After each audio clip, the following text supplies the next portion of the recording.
Իդեպ, Հայաստանի հպարտ քաղաքացիների կյանքը կրկին թանկացել է։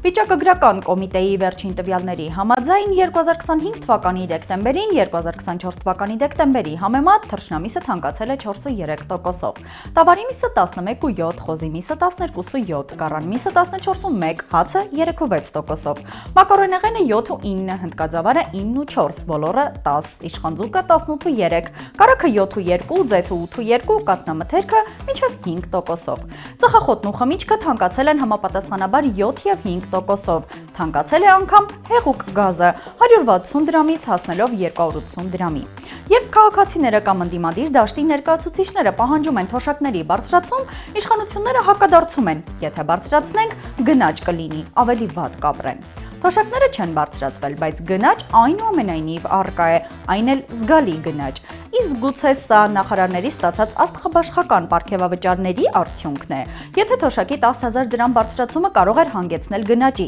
ըստ ԿՊԱ-կանների, ապա նախարարների միջև 9 միլիոն դրամ պարգևավճարները չէին կարող։ Շատ քաղաքացիներ նշում են, որ վերոնշյալ թանկացումներով ժողովուրդը փակում է հենց ԿՊ-ի տարեվերջյան պարգևավճարների պարտքը։ Որևէ պրոբլեմ չկա, օրինակ կարագը թանկացել է ժողովուրդ ջան,